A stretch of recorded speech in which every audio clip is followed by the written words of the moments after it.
Come sogno che è bello.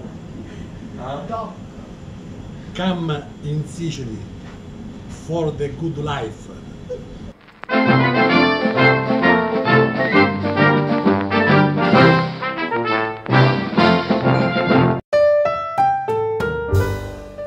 Hello everybody and welcome to the Cannolo Report. I'm Giovanna Battaglia and I'm speaking to you from on top of my olive tree because today I'm going to pick up olives so I could make them and eat them. When a Sicilian thinks about his past, he cannot help but try to understand who he really is, to which of the many rulers he feels most connected. Perhaps an aristocrat will say that he feels Norman or Aragonese blood in his veins, and that's why some Sicilians are tall and blonde. But most will definitely say they feel Greek and especially Arab blood in their veins, which is why most of us are dark and not very tall. Well, yes, I would say that the Arabs are the ones who have had the most influence in the Sicilian at 360 degrees, and not only for the somatic aspects, but for culture in general sense. Whether it's a cooking recipe, for example, caponata, last names such as Vadala, which means the servant of Allah, fruits such as orange, alleys and streets that make many Sicilian towns look like a cashback, and many geographic and road toponyms that take us back to 1,000 years ago, when the Muslims ruled Sicily, given its prestige and prosperity. For any information, do not hesitate to contact our cultural department. We are available to all the world for anyone who desires Sicily. This is our mission.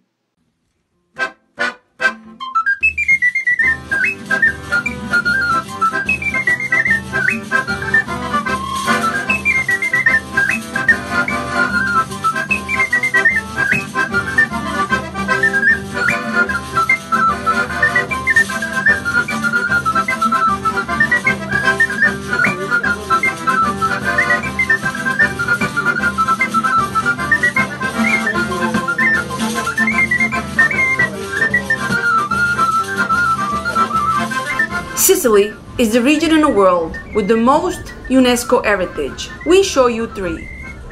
The archaeological area of Siracusa, the most powerful city in the Mediterranean in the 5th century BC. The theater and ruins of temples, houses, public spaces remain. The necropolis of Pandalica, 5,000 tombs excavated in the limestone rock inside a canyon where a river flows, and where you could hide without ever being found for a lifetime. The Arab-Norman route of Palermo, Monreale and Cefalù, a masterpiece born 1,000 years ago from the encounter of Arab art with the western one of the Normans. An old Sicilian unicum of absolute beauty and made up of 13 monuments including the Cathedral of Palermo, Cefalù and Monreale, the Norman Palace and the amazing Palatine Chapel.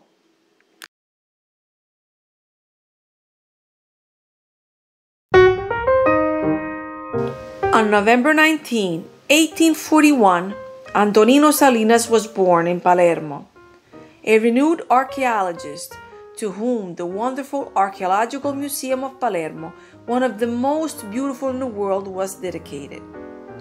November 16, 1922, the legendary bandit Salvatore Giuliano, known as Turiddu, was born in Monte Lepre, in the mountains of Palermo. He did all sorts of things and was killed when he was only 28. On November 17, 1988, Nuovo Cinema Paradiso was released, the film by Giuseppe Tornatore, which won the Oscar in 1989 and which was shot for its main scenes in the beautiful village of Palazzo Adriano. During the filming, the whole town was involved, some as extra, some simply providing services to the whole cast, hospitality, food, laundry, transport. A chiacchiera è bella, ma a paglia sa ciasere, cioè dire la chiacchiera. A chiacchiera è bella, ma a paglia sa ciasere, which is nice to chat, but the hay must be ender, which means that sometimes you should waste less time chatting and rather think about solving your duties. We are in the 1920s, and Mussolini poses with a group of female fasces and a balilla on the entrance door of a building in Burgio. Sicilian faces of 100 years ago, around the fascist Duce.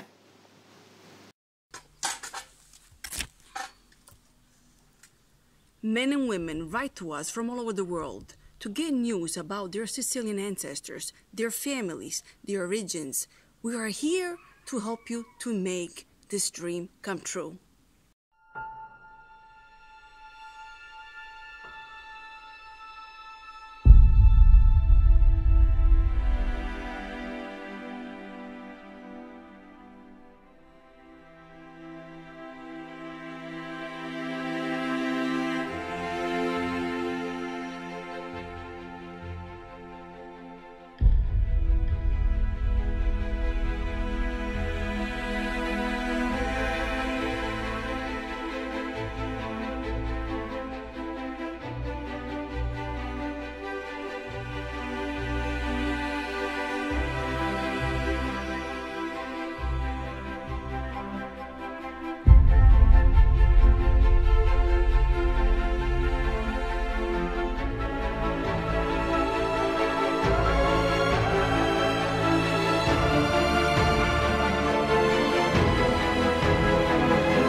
Next week in Sicily, weather forecast mostly sunny throughout the island, with some rare precipitation. Daytime temperatures above 20 degrees, and therefore still guaranteed bathing in the sea.